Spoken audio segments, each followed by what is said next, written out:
Erev Tov Chavrim, I'm Stephen Ben-Nun. You're watching Israeli News Live. I know we've had some folks been wondering, Steve, when are you going to talk about the deal of the century? President Trump's new peace plan that is not being accepted by the Palestinian President Mahmoud Abbas. It's not being accepted, I don't think, by a single Palestinian whatsoever. In fact, they were not even invited to be part of this peace process to begin with, which should be somewhat suspect for anyone if you're trying to make a peace agreement. How do you make a peace agreement and you don't invite the other side? Well, I can tell you how, because it was signed many years ago, going all the way back to Ariel Sharon. The secret deal was signed then.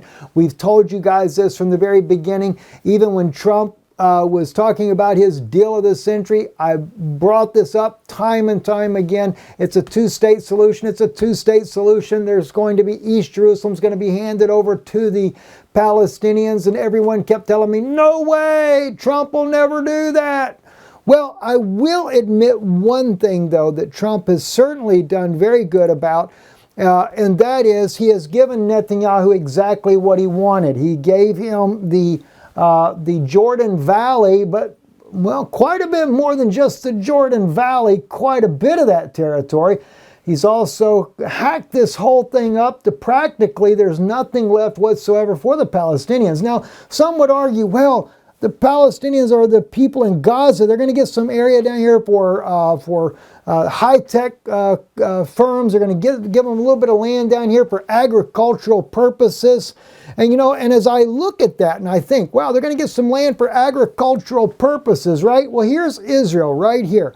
Now, I don't know if you guys pay any attention to this right here, but the only really fertile land in Israel is from right down here at the tip end of the Gaza Strip going northwards to the west in the mountain areas, and then of course as you get up here around the Golan, the Dead Sea, places like, excuse me, not Dead Sea, but the Sea of Galilee, right?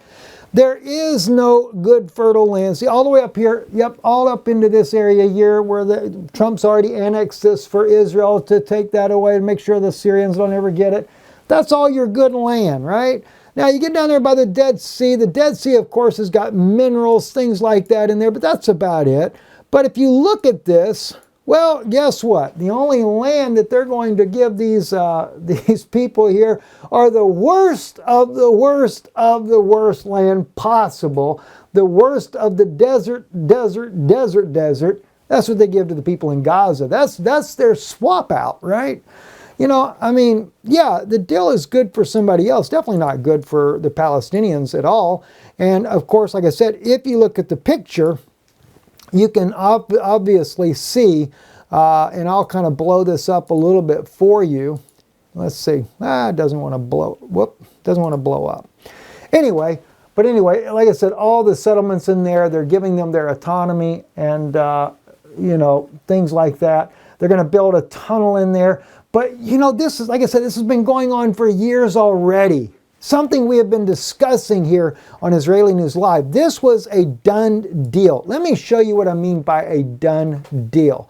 All right, if you go back July 14th, 2016, this is during the time we were over in Israel. I was interviewing Siman Tov. I'm going to play two clips here for you. This is where I'm talking about the infrastructure. One of many times. I've been talking to the people about this infrastructure for all the way back probably to 2014 when they first began to build what they call the Eco Bridge coming up from Tel Aviv to Jerusalem. And I said eventually that'll end up being a checkpoint. We've seen it used as a checkpoint from my trips to Israel. So listen to this though. Little clip here at the beginning. And then I'm going to play for you where Siman Tov tells you what happened during the time of Ariel Sharon when he was prime minister. Listen. That is something that I really kind of spilled the beans on and made a big issue out of, that a lot of people are saying that it's not true.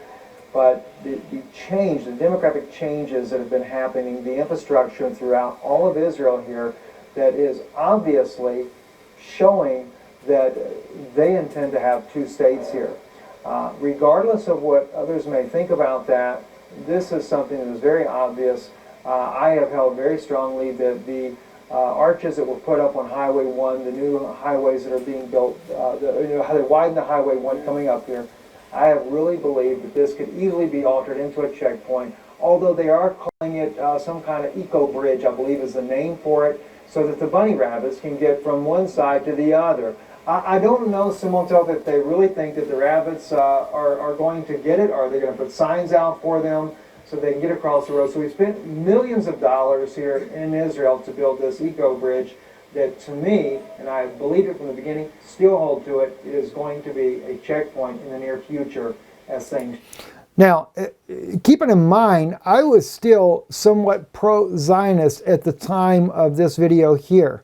But yet, I did believe in a one state, not a two state. I always felt like two states were better.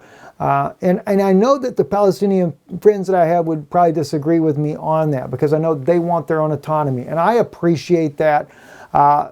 I only say this because I realize that even if the Palestinians get their own autonomy, they'll never really have their own state. You could call it a two-state, but still somebody's going to be the overseer. And it just wouldn't work out for the Palestinian people regardless. And the Israelis don't want a one-state solution either, at least the religious do not, because the Palestinians could outnumber them. And then the next thing you know, well, guess what? You might lose your power in voting there. But anyway, Simon Tov also went into very lengthy dissertation for us there, talking about the different infrastructure changes he has seen over the years inside of Israel as they prepared for this two-state solution.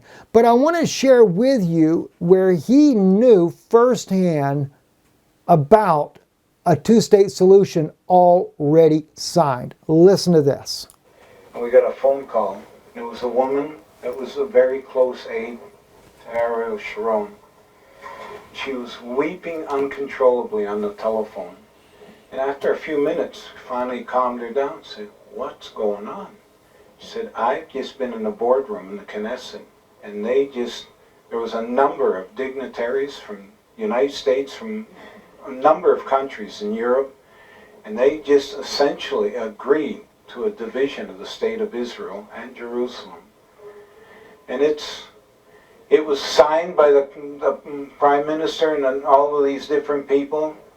And I don't know if it's important, all the names right now, because I don't want to jeopardize anybody's life. But I'll tell you, there was something put in place at that time, and I've watched, like I just explained to you, I've watched the infrastructure begin to be put in place. People are saying there will never be a Palestinian state. I'm sorry, it's already here. Yes. We've got Palestinian police in Jerusalem. We've got signs that me, a Jew, I'm not allowed to go into the most Jewish cities in the world, Bethlehem, Shechem, Jericho. If I come to those places, there's a big sign there in red saying, "You're not allowed in here and you could be killed." So is there a Palestinian state being assembled? You'd have to be actually retarded not to say yes, because it's there. It's in. We know, Shimon Tov, this is. And that's exactly was my sentiments as well. I knew that it had already been done. I knew that we'd saw the infrastructure going in. So I was pretty sure about that, and did not know for certain until Simon Tov shared with us that he had a friend that worked with Ariel Sharon, and she was there in the board meeting inside the Knesset when all this went down. And I did ask him later, when was that? Of course, all we know, it was during Ariel Sharon's time when he was in office, and that's been some time back. But anyway, so the president has announced his long, great deal of the century that everyone, like I said, has been waiting for, and yet the Palestinian Mahmoud Abbas absolutely would not have anything to do with it. And of course, why? Why? And he even says the Palestinians were not even allowed to be there to negotiate it. Well, the whole thing is because it was already negotiated. Yasser Arafat was one of the ones that was willing to sign off on it. The only thing that Yasser Arafat ever had a problem with was when the Israelis, and that two-state deal that was agreed upon with Ariel Sharon, was when he said that there would be the temple would be built alongside the Dome of the Rock. This is when Yasser Arafat put his foot down and said, absolutely not. And then mysteriously, he ends up dying not long after that statement. And that was back in 2004. I remember because I lived in Israel at the time and I was flying back to the United States the very day that he actually died. So, very strange things, of course, have been happening ever since then. And like I said, we have seen already how that the state would be carved up. Now, of course, they're talking about putting a tunnel so that the Palestinians can travel back and forth to Gaza. They'll be able to see their families. But then again, the Jordan Valley is being given over to Israeli control. A lot of things would change there. But yes, there would be a Palestinian state. And East Jerusalem, a portion of East Jerusalem, will be given over to the Palestinians for their capital. And Trump even said he'll put a U.S. embassy in Palestine, a Palestinian state. Now, Netanyahu is sounding out this is a great deal. But as I've often pointed out, this is a New World Order deal is really what it all comes out to being, right?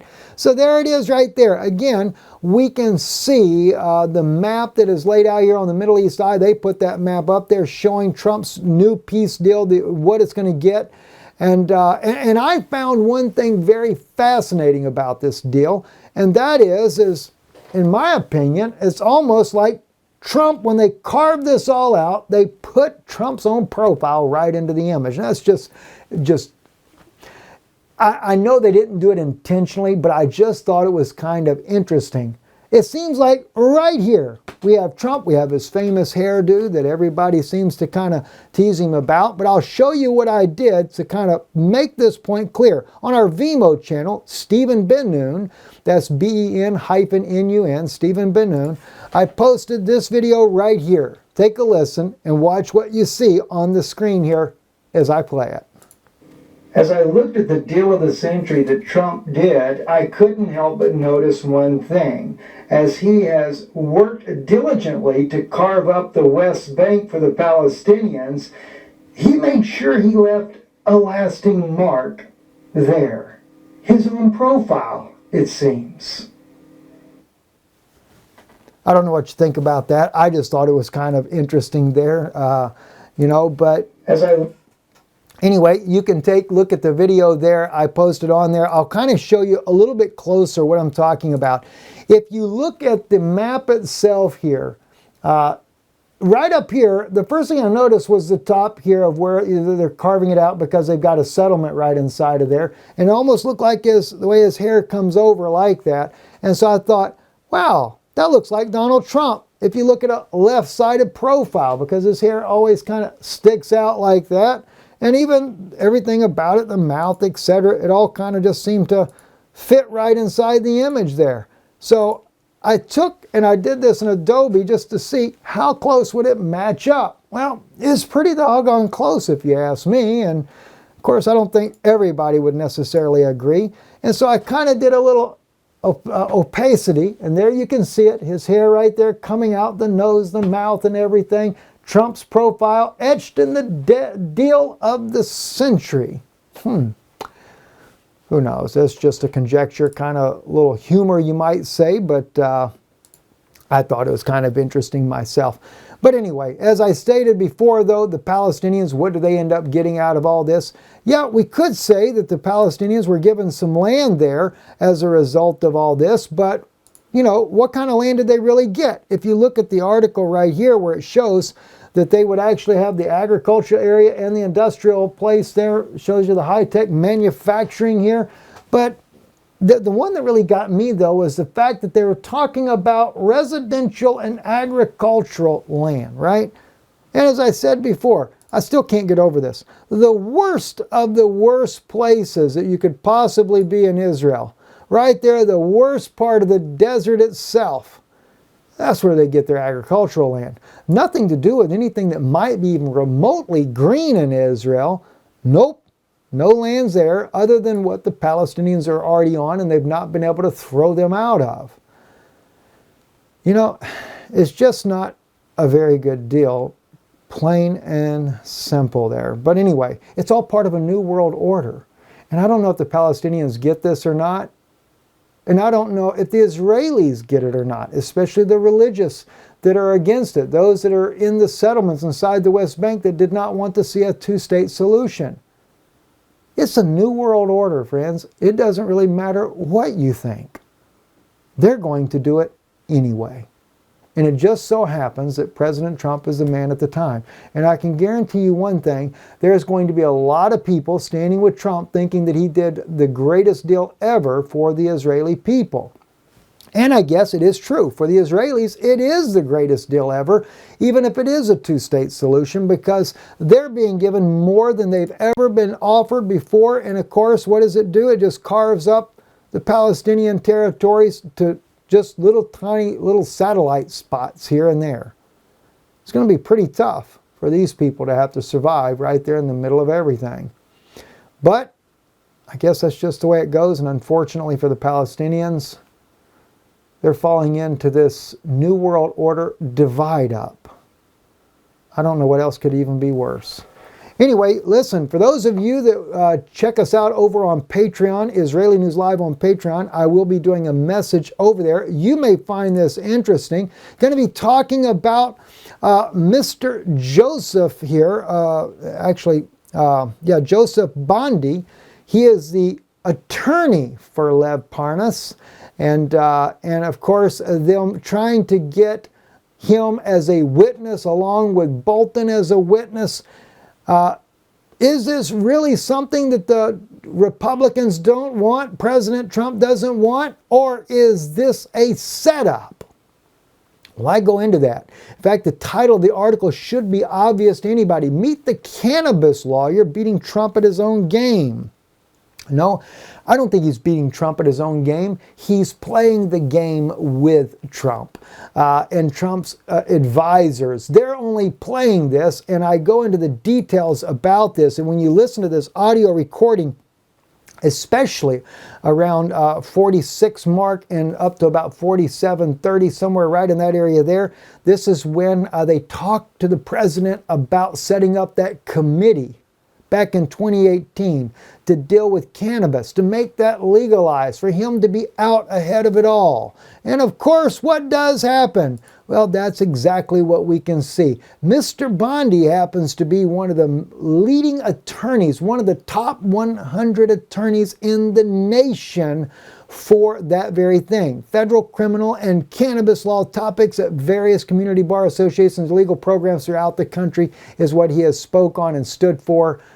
Guess what? And the president has done just that. He fell right into all these things that they need, and he has made sure that, here we go, President Trump back in, 2019, about a year after that meeting there, Trump reiterates his administration's will let states legalize marijuana. It just goes to show you the pull that Parnas had, and of course, how that he had direct access to the President of the United States, as you guys already know. I'll be revealing more things in there that you guys are not even aware of over on Patreon. I'm Stephen Ben-Nun. You're watching Israeli News Live. Erev Tov.